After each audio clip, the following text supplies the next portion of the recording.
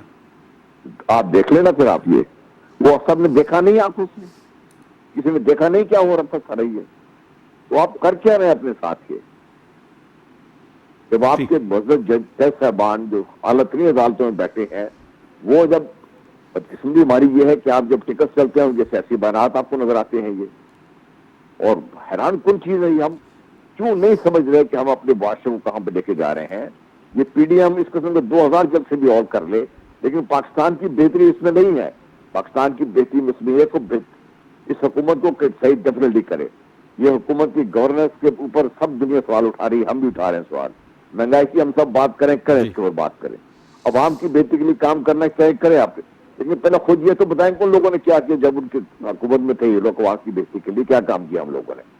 میں آپ کو دیکھیے کیا کیا رونا روئے آپ کے ساتھ ہی. ٹھیک اگر پاکستان کی اکانومی کو جہاں پہ لا کے ہم نے کھڑا کر دیا ہے، ہم ٹھیک ہے پی ٹی آئی کو ہم بلیم کرتے ہیں، یہ اس سے پیچھے آپ چلے جائیں. اب میں آپ کو تھوڑی سی ایک چیز بتانا چاہتا ہوں، بدقسمتی ہے ہماری. 72 میں قیدی تھا اس پاکستان سے پکڑ کے آئے تھے میرے بھارت میں. تو وہاں کے اخبار میں ایک حیران کن تجزیہ نے پاکستان کا پیش کیا تھا کہ پاکستان جیسا ملک جو 2 بہت بڑی جنگیں لڑ چکا ہو، اس کے باوجود وہ ریڈ میں نہیں ہے، اس کے ریونیو پلس میں جا رہا ہے اس کا. تو ادھر سے مقام شروع کرنے آج دیکھ لیں کہاں پہ کھڑے ہم پہ. تو ہم بلیم تو ہر ایک کو کرنے کو تیار ہو جاتے ہیں، لیکن خدا کے لیے تاریخ تو صحیح رکھیں اپنی. بچوں کو تاریخ کا تناظر تو صحیح دیں، ان کو پتہ تو چلے ان کو کہ کس میں کہاں پہ کیا. اور اس میں تمام جماعتوں کی ذمہ داری ہے، صرف حکمراں جماعت یا اپوزیشن جماعتوں کی. بالکل ٹھیک ہے. ملیح جس تحریک کو نئے میثاق کی ضرورت پڑتی ہے اس کا مستقبل نہیں ہے، عوام کو بیوقوف بنانے کی کوشش کر رہے ہیں. شبلی فراز صاحب نے بہت زیادہ اس تحریک کو لے کر سوالات اٹھا دیے نئے میثاق کے بعد. کس حد تک درست ہے شبلی فراز صاحب کا یہ پوائنٹ؟ جی دیکھیں، وہ ان کے پوائنٹ پہ تو میں بعد میں آتی ہوں. جنرل صاحب بالکل صحیح بات کر رہے تھے کہ تاریخ بتانی چاہیے بچوں کو، اور تاریخ ہماری نوجوان نسل کو پتہ ہونی چاہیے. تو ان کی تو تاریخ بھی یہی ہے. فضل الرحمان صاحب جو آج باتیں کر رہے ہیں، اگر آپ پیچھے چلے جائیں ان کے والد صاحب کی، مفتی محمود صاحب کی اگر آپ گفتگو اٹھا لیں تو وہ قائد اعظم محمد علی جناح کے خلاف کنسپائر کرتے تھے. تو وہ تو اپنی تاریخ کے حساب سے بالکل ٹھیک چل رہے ہیں، وہ غلط نہیں ہے. غلط ہماری پرسیپشن ہے ان کے بارے میں، اگر ہم ان کو صحیح سے سمجھ نہیں پا رہے. آپ نے دیکھا پچھلے سال اسی وقت کے دوران فضل الرحمان صاحب لے آئے جناب اپنی پوری وہ فورس لے آئے اور یونیفارم پہنا ہوا تھا، پورا وہ جتھا تھا انصار الاسلام کا، اور کیسے آپ نے دیکھا انہوں نے کرتب دکھائے. اور کچھ دن میں ہی ان کے پورا وہ جو ایک تحریک تھی کہ جی ہم اس سسٹم کو لپیٹنے آئے ہیں، اس میں سے ہوا نکل گئی اس غبارے میں سے. تو تحریک آپ کی اس وقت زور پکڑتی ہے، یہ نام بدلنے سے، چارٹر بدل لینے سے، آبجیکٹیوز بدل لینے سے، ان چیزوں سے نہیں تحریک میں جان پڑتی. تحریک میں جان پڑتی ہے جب آپ کا ایک